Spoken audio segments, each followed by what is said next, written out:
All right, let's get right into it.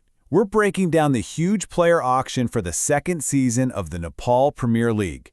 The money has been spent, the bids are locked in, and the teams are really starting to take shape. So the big questions are, who went where and for how much? Let's find out. First up, let's just get a quick, big-picture view of the auction.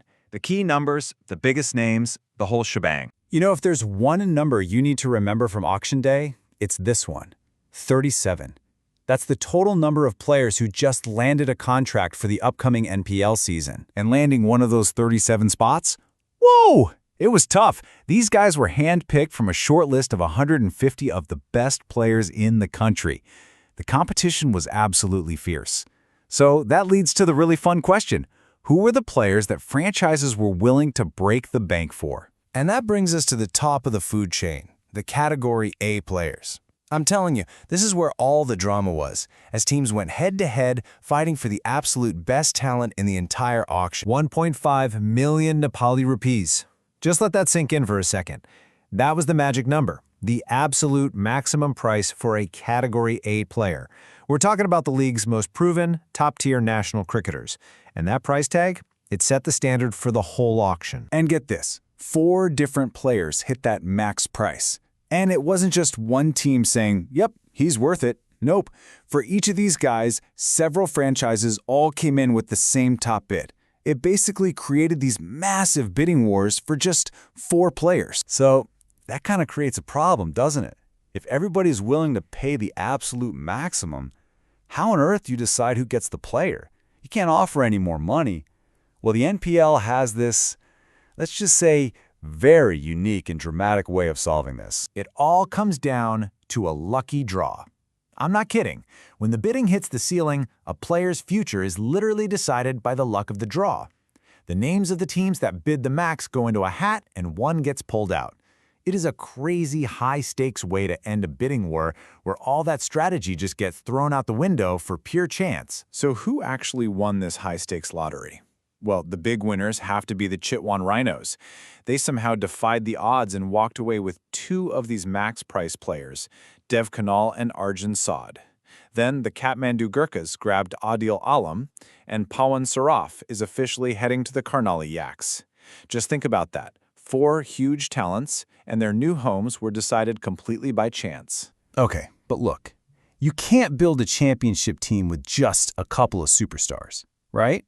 You need depth. So let's take a look at how the franchises filled out the rest of their rosters and built their core talent. And when you look at this breakdown of the spending, you really start to see a clear strategy emerge. So, beyond those 4 max price guys, you've got this solid group of 6 other players who were snatched up for over $1 million rupees.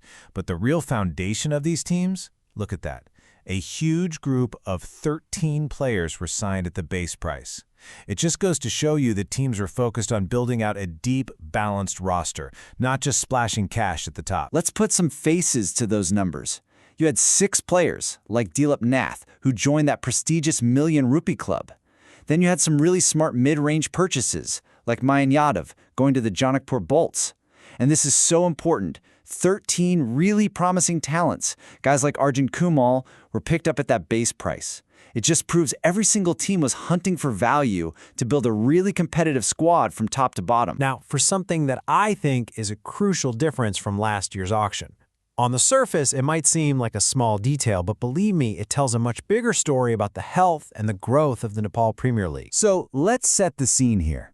In the very first auction back in 2024, after all the bidding was over, some players were just left on the table, unsold.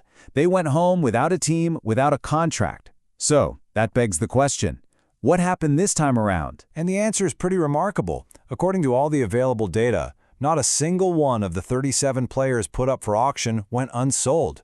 Every single player was picked up by a team.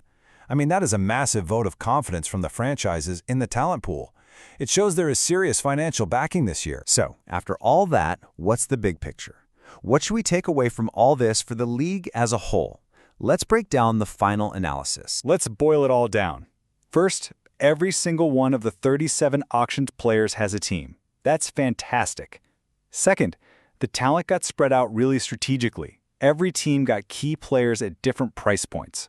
Third, The intense bidding and those crazy lucky draws show just how high the demand for top talent is. And really, all of this points to one simple thing.